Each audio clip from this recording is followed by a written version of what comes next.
የፍራኦል ድምጽ ይሰማችኋል? የፍራኦል ድምጽ ይሰማችኋል? ኮመንት ላይ ያላችሁ ኦኬ፣ ቀጥል። እየተከታተልክ ነበር። ተምራለች ዮኒ ያለ መከታተል አልችልም እንትን ውስጥ ስላለው ማለት አይከፍትም። ግን ከዛ በፊት የደወለልኝ ሰው ስላለ ጂኒው የሚል አካውንት የእሷ ጆይን አድርጋበት የነበረው ካምፓኒ ባለቤት ነው። መኪናውን ስትገዛ የነበረ ጊዜ ነበረ ምን ያህል ዲስካውንት እንደተደረገላት። በነገራችን ላይ ጉዳዩ ወደ ህግ ሄደዋል። $19,500 ዲስካውንት ተደርጎላታል። 19,500 ገዛበት ማለት ነው። ከተሰማችሁ ድምፅ 7,000ውን ዮኒ ነው ያስቀነሰኝ በስልክ ማለት ነው። ከዮኒ ጋር ደውላ ገንዘብ የለኝም ምናምን ስል ዮኒ ለምኖኝ 2 ሰዓት ሙሉ ተከራክረን ዲስካውንት አደረኩላት 7,000። ቀጥሎ ደግሞ መኪናው ዳላስ ከደረሰ በኋላ የለኝም በሚል 10,000 ዲስካውንት እነ ማሜ እዛው ቆመው አስቀንሰውኛል 17,000። ከዛ 2,500 ደግሞ የታርጋ ምናምን ያወጣውላት እኔ ነኝ። ከዛ በኋላ ጨርሳ ነው። አሁን እኔ መኪናውን ልጅቷ አቴንሽን ፈልጋ ነው እንጂ መኪናውን 1 ብርም ገዝቼ 1 ሚሊዮን መሸጥ መብቴ ነው። በነገራችን ላይ ሪከርድ አድርጉልኝ እባካችሁ፣ ሪከርድ አድርጉልኝ ፈልገዋለሁ። ችግር የለም። እኔ ሪከርድ ነው ስትቻለሁ ምን መናገር አይደለም። 2 ብርም ገዝቼ 100 ብር መሸጥ መብቴ ነው። ይሄ ማርኬት ነው። ግን መኪናው የተገዛው 157,000 ነው የተገዛው መኪናው። እሷ የገዛ ለእሷ የተሸጠላት ዲስካውንት ተደርጎ ነው። ከዛ ከኦፕሽን ምናልባት ማሀሪ ምናምን ስትል ሰምቻለሁ። ማሀሪ ወይ ደግሞ ተሙ ትራክ ቢዝነስ ላይ ያሉ ሰዎች ላያውቁ ይችላሉ። ከኦፕሽን ትራክ ስትገዛ 7% ትከፍላለህ ከኦፕሽን ሲወጣ። ስለዚህ ልክ የ157,000 7% አታደርግበታለህ ማለት ነው። መኪናው ሲጀመር መታ መኪናውን አይታ 4 ወር ሙሉ መኪናውን ገትራው ነው 100,000 ብር ከፍላ ከዛ ኢትዮጵያ ሄጄ ነው የምከፍለው ብር የለኝም ስትል መኪናው ከዚህ በላይ መቆም አይችልም ይሸጥ ስላት አይሸጥም ብላ ብዙ ነገር አውርታ ነው። ካሜራ ፉቴጅ ምናምን አለ፣ ቪዲዮዎች አሉ። ዲስኬሽን ስናደርግ ኦልሬዲ እኔ ወደ ህግ ወስጄዋለሁ። ምክንያቱም ከዚህ በላይ መታገዝ አልችልም። ሴት ናት በሚል ነው ብዙ ስትሳደብ ስትል አልፋ ብዙ ነገር ስትናገር ዮኒም ራሱ ተዋት ምናምን እያለኝ ብዙ ጊዜ ነበረ። አሁን ግን በጣም ብዙ ገፍታ ስለመጣች እኔ ጉዳዩን ወደ ህግ ወስጄዋለሁ። በዚህ በሚቀጥለው ሳምንት በአድሬሷ እንትኑ ይላክላታል ደብዳቤው። እሺ አሁን ካነሳችሁ መሀል እኔ ማነሳል ለአንተ ጥያቄ 2002 ላይ 400,000 ማይልስ የተነዳ ትራክ እሷ በጠየቀችው ጥያቄ ወይም ደግሞ ሰዎችን ጠይቃ ማክሲመም ወጣ ቢባል $100,000 ቢሸጥ ነው። አንተ ግን የሸጥክላት $150,000 ነው። እሱ ብቻ አይደለም፣ እሱ ብቻ ሳይሆን አንደኛ ትራኩን ለእሷ ከመሸጥህ በፊት አግባብተሃት አስማምታት ማኔጅ አረግልሻለሁ አታስቢ፣ አንቺ ኢትዮጵያ ብትሆኝም እኔ ትራክ ቢዝነስ ውስጥ ስላለሁኝ እኔ እቆጣጠርልሻለሁ ብልሃት እንዳሳመንካት። ሁለተኛ እንትን አርግ ቴዲ፣ አንተ ድምፅ ብዙ ስለማይሰማኝ ጂኒ የሚለውን አካውንት አስገባው ፈልግና፣ አካውንት ቲክታኩ ጂኒ ይላል። አንተ መግባት አትችልም፣ ቲክቶክ ላይ መግባት አትችልም። ቲክቶክ ላይ መግባት አልችልም። አሁን እንትን ላይ ነው፣ በስልክ ካልሆነ አይገባም። ቲክታክ ሞክሬ ነበር፣ ዝም ብሎ ነው የሚሽከረከረው። ውስጥ ነኝ፣ ድምፁ አይረብሽም። አሁን የትሬኑ እሺ፣ ጂኒውን እናስገባ ወይስ እንዴት ነው? ኦኬ፣ ይህን ጥያቄ መመለስ ይችላሉ። እነዚህ ሁለቱን ጥያቄዎች ባነሳለ ነበራት። እሱ ነው ዋናው ካምፓኒ ስራ የገባችበት እሱ ነው ባለ ካምፓኒው አለ። እሺ፣ ስሙን ጠርታለች። ስራ አስጀምሪያት ከእነሱ ጋር አገናኝቼ ስራ አስጀምሪያት። አንዴ ፍራኦል፣ አንዴ ምን አልክ ተሙ?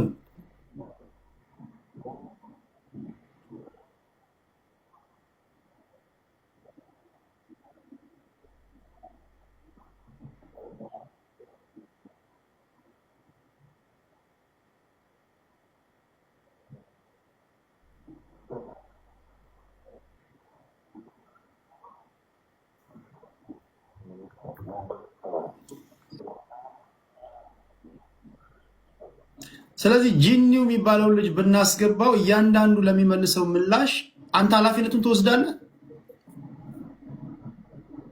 ተሙ ሚዩት ነህ፣ ስታወራ ሚዩት ነህ እያሉ ነው። አንድ ጊዜ ተሙ ያወራውን ላልሰማችሁ ተሙ ይደግመዋል። ቫሊድ ፖይንት ነው። ኦኬ ተሙ ለእኛ ትሰማናል እንጂ ለአድማጭ ተመልካች አልተሰማም። ተሙ አንድ ሚዩት አድርገው እስኪ። አሁንም ሚዩት ነው።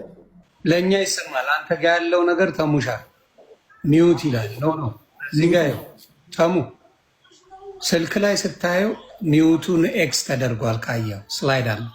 ስለዚህ ብታወራ እኛ እንሰማለን እንጂ ታች ያሉት አይሰማም። ያቺ ነገር መጥፋት አለባት። ዮኒ አለ እንዴ? ዮኒ አለ እንዴ? ዮኒ አለ። ኦኬ ዮኒ ልጠይቀው። በዚህ አንድ ጥያቄ ዮኒ ልጠይቀው።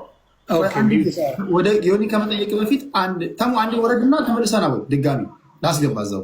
ያንተ አንሳው ቫሊድ ፖይንት ስለ አሁንም አይሰማቸው። ሚዩት ነው የሚዩት። ለእኛ ይሰማናል፣ ለእነሱ አይሰማቸው። ተሙሻ ድጋሚ ውረድና እዛው። እሺ ታፕ አርጉ። ተሙ ያነሳው ጥያቄ ታፕ አርጉ ፕሊዝ። አንዳንዴም እንደዛ ሊሆን ይችላል እና ቤተሰብ ፕሊዝ ታፕ አድርጉ።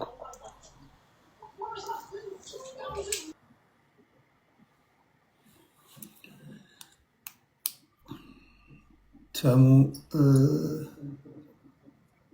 እሺ ምንድነው የተነሳው ጥያቄ? ፍራውል ጂኒው የሚባል ልጅ አሁን ቢገባ እያንዳንዱ ለሚናገረውና ለሚመልሰው ምላሽ በአንተ በኩል እንዳንተ ሆኖ ስለሆነ የሚመልሰው አንተ ኃላፊነቱን ትወስዳለህ?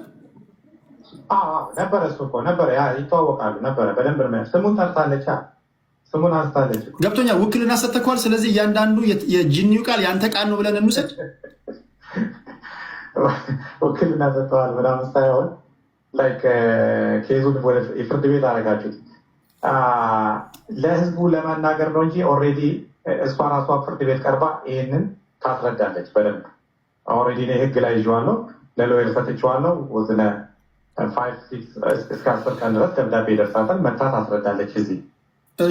ምክንያቱም ከዚህ በላይ የትኛው ነው እሱን አስገብተህ መኪናው ዲስካውንት ለምሳሌ ዮኒ ስንት ብር ነው ዲስካውንት እያስደረገኝ ለእሷ ብሎ ጠይቀው፣ ስንት ብር ነው? እኔ ጋ 7,000 ነው።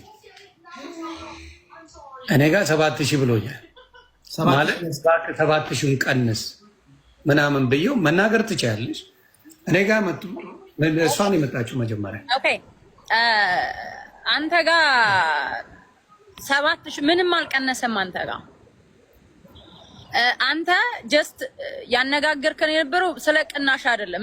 157,000 አይደለም የገዛው። ፈርስት ኦፍ ኦል 167,500 ምናምን ዶላር ነው ገዛው የሚለው 10,000 ኦልሬዲ በፊት ገና ሲሸጥልኝ ቀንሶልኛል።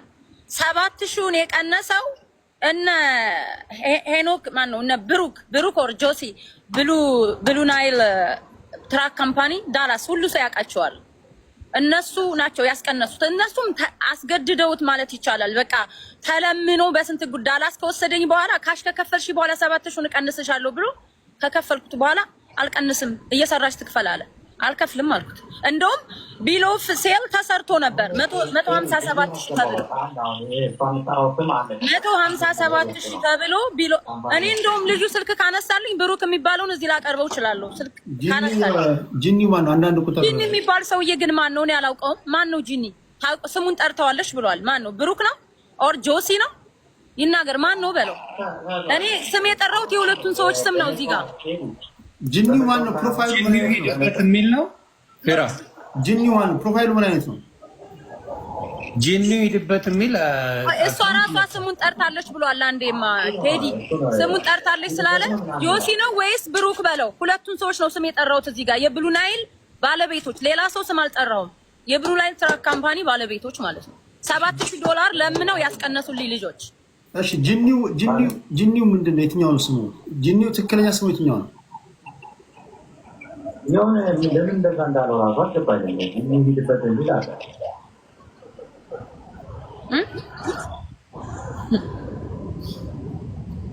ጂኒ ውስጥ ግባና ሊክ አንዳንድ ጻፍ። የትራክ ፕሮፋይል ፒክቸር ነው። ቴዲ እንዴት አመጣው?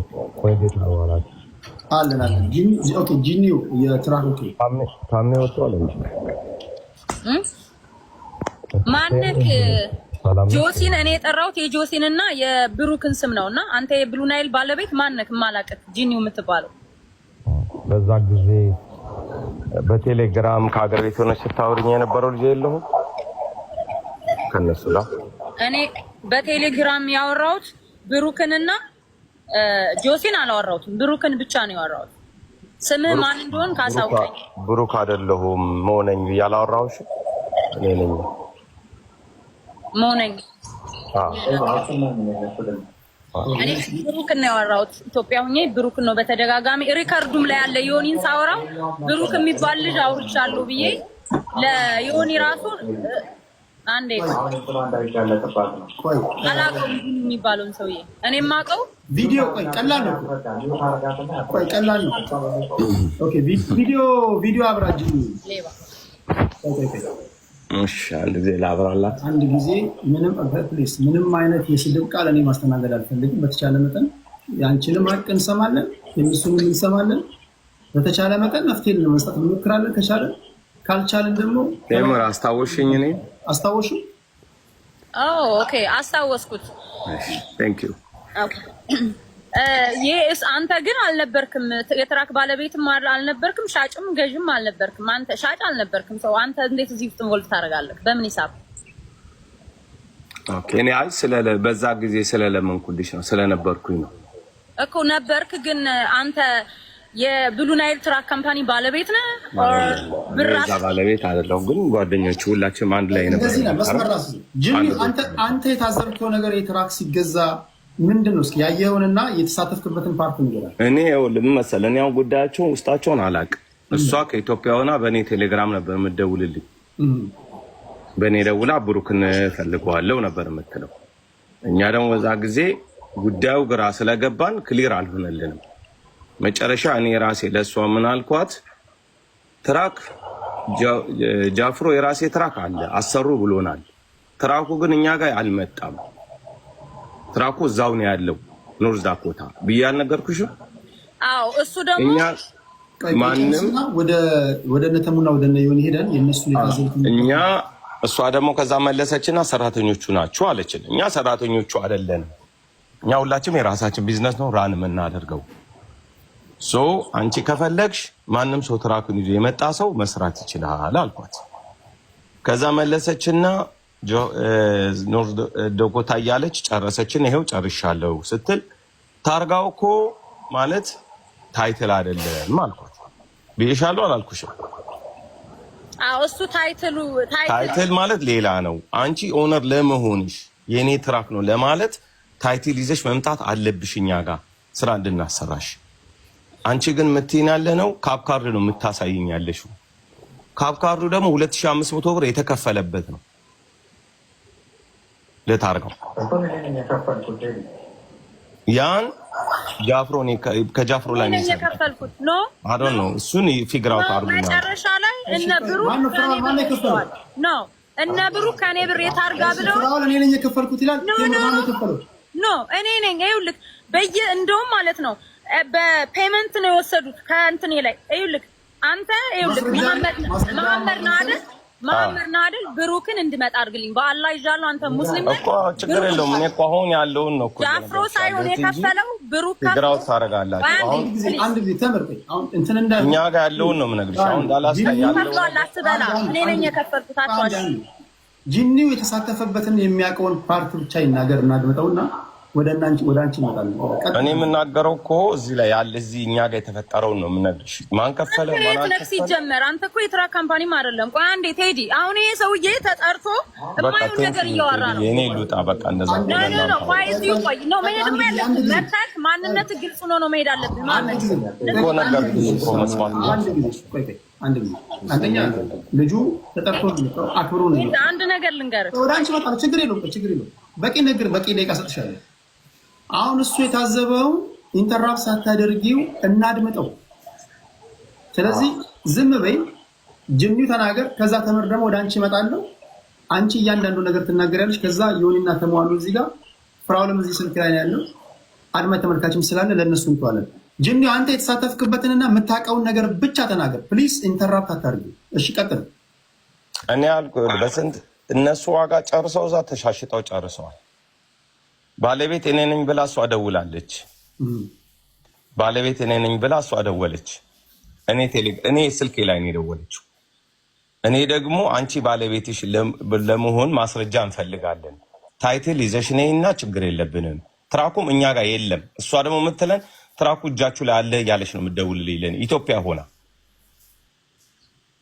ገባ። እንዴት እንደመጣህ ላልሽኝ ይሄ ነው ራስሽ ነው ደውለሽ ለኔ ጠየቅሽኝ። ትራክ እናንተ ጋር አለ፣ ትራኩን አሰሩልኝ፣ ብር ላኩልኝ። እንደውም ያልሽኝ ምንድነው በወር 40 ሺህ ነው ምናምን ነው የምትከፍሉን ምናምን አልሽኝ። ከዛ እኔ እንደዛ የሚባል ነገር አላቅም። ባለቤትኛ የምናውቀው ነጩ መኪና ተብሎ ያለው ሳስዶኮታ የቆመ መኪና ፍራውልን ነው። አንቺን አናቅሽም። እኛ ኦነር ለመሆንሽ ደግሞ ታይትል እና ትራኩን ይዘሽ ነይ። እኛ ጋር ማንም ሰው ከመጣ ስራ ካለ ይሰራል ብለን ነው ትራንስፓረንት ያደረግ ነው ከእሷ ጋር። በኋላ ላይ እነሱ ተነጋግረው ጨርሰውም ብለው እሱም መጣ በፍላይት። እሷ ከትራኩ ጋር ድራይቨር ይዛ መጣች። የመጣች ቀን እሱ ቀን እኛ ያየናት ሁላችንም ተሰባሰበን። ነገሩ ምንድነው ተባለ። ነገሩ በርዶ ነው የመጡት እነሱ ጨርሰው እዛ ጣጣቸው መጡ። እኛ ሰራተኛ አይደለንም ብለን ከሷ ጋር ተነጋገረን። እንደውም አንድ ላይ ወጣን፣ ተሰብስበን አመሸን፣ በሰላም ጨራረሰን። ጠዋት ክፍያ ሊፈጽሙ ሲባል ሂሳብ ላይ ክርክር ተጀመረ። ከዛ ይቀነስላት ተባለ። እምቢ አልቀንስም ማለት ሲል የኔ ጓደኞች ደግሞ አንተ ስለምትቀርበው እባክህን አንተ ተጫነው ተባለ። ከዛ ፍራው የሆነ ሆኗል። ኢትሶክ የሚጎዳ ነገር የለም 10 ሺህ ብር ይቀነሳል። በቃ ያን ነው እኛ የምናውቀው። ከዛ ላይ ያለው ነገር ተፈራረመች። ቤሎፍ ሴል ተፈራረሙ፣ ተሻሻጡ። እሷኛ እዛው ቀጠለች ዳላስ ላይ፣ እሱ ሄደ። እሺ እዚህ ጋር አንድ ማነሳው ጥያቄ ቆይ ለፈርቆ አንዴ ለጂኒ 10 ሺህ ቀንሼ ፍራስ ጀምረህ ከነሱ ጋር ገናኝታት ነው። ቆይ እሺ ቆይ አንዴ የኔ ጥያቄ ልጠይቅ። እሺ ቆይ እሺ አንዴ የኔ ጥያቄ ልጠይቅ። ጂኒው ምናልባት ስለተሸጠው ትራክ የምታውቀው ነገር አለ? ችግር ያለበት ትራክ ስለመሆኑ መረጃው አልበር? እሱ እኛ ትራኩ እሱም አንድ ላይ ነው ይዞት የመጡት ወደ ዳላስ። ቀድሞ የመጣ ትራክ የለም ማለት። ስለዚህ ችግር ይኖርበት አይኖርበት ምንም አናውቅም። በቃ አንድ ላይ መጡ። ትራኩ ፓርኪንግ ቆመ፣ ጣጣቸውን ጨረሱ። ሹፌራ ሲያዘች፣ እሱ ሄደ፣ ስራ ተጀመረ። በቃ አለቀ። ከዛ ላይ ግንኙነቱ የነበረው ከእሷ ጋር ነው ድርጅቱ። እሺ ከእናንተ ጋር ማለት ነው። ግንኙነቷን ከኔ ጋር ጨርሳ ከነ ማሜ ጋር ከነ ብሩክ ጋር ነው ግንኙነቷ የነበረው። አሁን የምጠይቀው ማሜ ዲስፓቸር ናቸው እነሱ ዲስፓቸር ናቸው። ፍራንስ ጀምረት 10 ሺህ ዲስካውንት አስደረጉኝ። 10 ሺህ ዲስካውንት ያስደረጉት ሪፒቱን እያሳየዋል ነው። አያዋጣኝም ስል በቃ ተጎዳ ብሎኝ ነው እነሱ ፎርስ አድርጎኝ ነው። 10 ሺህ ሳሳይ 7 ሺህ የሆነ ያስቀነሰኝ 10 ሺህ ደግሞ እዚህ መጠሽ ተጨቃጭቀን አልኮሳበ ለምን ትጫወቻለሽ እንደዚህ አይነት ክፍያ ፈጽመ ያለው ብሎ ስም ካዞርኩ በኋላ ትራክ ውስጥ ማዞርኩ በአሜት እዚህ የሚል ከሆነ እኔና ብሩክ ምሳ ሳንበላ ቀኑ ሙሉ ሄደን በነገራችን ላይ የትኛውም ዲለር እነ ማህሪን ጠይቃቸው፣ እነሰሙ እነ ማሜን ጠይቃቸው፣ የትኛውም ዲለር መኪና አብሮ ሄዶ አይጨርስልህም። ብሩን ትከፍላለህ፣ ፔፐርን ራስን የሚጨርስ። እኔ ግን ቲኬት ቆርጬ $2 ዳላስ ድረስ ለሷ ብዬ ሄጄ ስም ካዞርኩ በኋላ ራሱን ስም ካዞርኩ በኋላ ምን አደረገች? ብር የለኝም ማለት አይሞላልኝም ብር አለ። 10 ሺህ ካልተቀነሰልኝ እዛ ጋር እመጣለሁ። አንድ ያነሳችው ጥያቄ መኪናው ችግር እንዳለበት ሳትነግራ ሸጠህላት በ3 ወሩ እንከን እንዳለባት ሜካኒክ ጋር ስታሳይ ይሄ ትራፊኩ ችግር አለበት ብለው ነገሯት እና ችግር ካለበት ለምንድን ነው ያልነገርካት? መኪናውን ስትገዛው መጣ እዚህ አይስቴት የሚባል መኪና ተተከበታል $450 ተከፍሎ መኪናው በኮምፒውተር ሳይቱ ንጹህ መኪና ነው። የኪላን መኪና ነው፣ ንጹህ መኪና ነው። እንዲሁም መኪና አንድ ነገር ይዘ በነገራችን ላይ መኪና ከግቢ ይዘወጣ። እኔ ጨረታ ነው የምገዛው፣ መኪኖቹ ጨረታ ነው የምገዛው። ኦክሽን ላይ ማስፈተሽ አልችልም፣ አይተን ነው የምንገዛው። ግን ካመጣሁት በኋላ 28 ትራክ ናቸው የነበሩ የእሱ አይነት። የእሷ ለምንድነው ተለይቶ የሚበላሸው? ከአንድ ካምፓኒ ነው የገዛሁት። ከዛ በኋላ ኤፒዩ አለው መኪናው ኤፒዩ ያለው ትራክ ነው 2020 ነው ኤፒዩ አለው 390 ሺህ ነው የሄደው። ይህን ደግሞ እነ ማሪና እነ ተሙ ሊነግሩ ይችላሉ። 390 ሺህ ማለት በትራክ ኒው ነው። መኪናውን ጀምራ ጎሞ አዲስ ነው። እዚህ አይስቴት የሚባል አለ። አይስቴት ተፈትሾ $450 ከፍዬ አስፈትሽ የተፈተሸበት ወረቀት አለ። ንጹህ መኪና ነው፣ ክሊን ነው መኪናው ማለት ነው። ከዛ በኋላ እነማሜ ዲስካውንት አድርግላት አሉ። እኔ በጣም ተጨቃጨቁ። ለምንድን ነው አንተ ብዙ ሰው ትረዳለህ፣ ምን ችግር አለ? እሷ አልቅሳ ነው እንደውም እንትን ያለችው። አሁን የሚያወራው እነ ማሜ አሉ፣ እነ ብሩክ አሉ። በጣም ተጨቃጨቀን ቀኑን ሙሉ። መጨረሻ ላይ ዲስካውንት አረኩላት። ስራ እነሱ ጋር ገባች፣ ጀመረች፣ ተለያየ። ስራ አስጀምሬ ዲስካውንት አድርጌ ሁሉ ነገር አድርጌ ከዛ ከሆነ በኋላ የትራክ ቢዝነስ ቀነሰ። የትራክ ማርኬቱ ወረደ፣ እንደ በፊቱ አለ። ሲወርድ ብር መልስልኝ ማለት ጀመረች። ቲክታክ ላይ የሆነ ፍራኦል ይረዳል ምናምን መሳደብ ሲጀምሩ፣ በዛን ወቅት አንዳንዶች መሳደብ ሲጀምሩ የኔንም ብር በልቶኛል ማለት ጀመረች ማለት ነው። እኔ እንዴት ብዬ ነው ብሯ የምበላው? ነጋዴ ነኝ። መጣች፣ አየች፣ ገዛች፣ ዳን። እኔ ያው መኪና ገዛለሁ። መኪና ከገዛ በኋላ አሁን ለምሳሌ ከራይደር የገዛው ትራክ አለ ለትምህርት ቤት። ትራኩ ሲመጣ ፌል ያደረገ ትራክ ነው፣ በተጎድቶ ነው የመጣው። ኦልሬዲ ፈርሜ ገዝቼዋለሁ። እኔ ያለኝ አማራጭ ማሰራት ብቻ ነው። ምክንያቱም ገዝቼዋለሁ። ትራኩን አይቼ መግዛት የኔ ድርሻ ነው። ይሄ ትራክ ደግሞ 3 ወር ማለት መኪናው ብራንድ ኒው አይደለም የገዛችው፣ ደግሞ አልተበላሸም። ጎማን ያፈነዳው ጎማን የፈነዳባት ጎማ እንዴት ይፈነዳብኛል ብላ ነው እንትን የምትለው እና 17,000 ዮኒ ቀነሰልኝ። እዛው ጋር ዋጋ ያወረድኩት ዮኒ ይሰማል። እነማሜ ጋር ደግሞ ክፍያ ልትፈጽም ውሉ ራሱ ውሉ ኔጋ አለ። ውሉ ኔጋ ስላለ ሰነዱ ተሰርዞ ማለት ነው። መጀመሪያ የተጻፈው ብር ተሰርዞ ሁለተኛ ላይ የተጻፈላት። እኔ በጣም ተበሳጭቼ እንደዚህ አይነት ነገር ቢቀርብኝ ይሻል። ኦልሬዲ ስም ዞሯል። ስም ከዞረ በኋላ ወደ እሷ ትራኩ ከዞረ በኋላ ክፍያ ተፈጽሞ እኔና ብሩ ቀኑን ሙሉ እዛ ይፍታ ኢቨን ኤክስትራ ከፍለን የጨረስነው።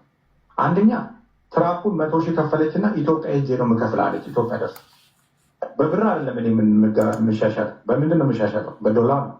ስለዚህ እዛ ሄዳ እሺ በቃ እድል ሰጥቷል። እሺ ብሩን እዛ ፋሚሊ ያለ ሲጫልኳት እና የኔ ፋሚሊ ውጭ ስለነበረ ሲመለስ መርቷል ብሩን ስጪው ስላት ቱርክ ሀገር ሄጄ ቃል አመጣበት ሄጃለች።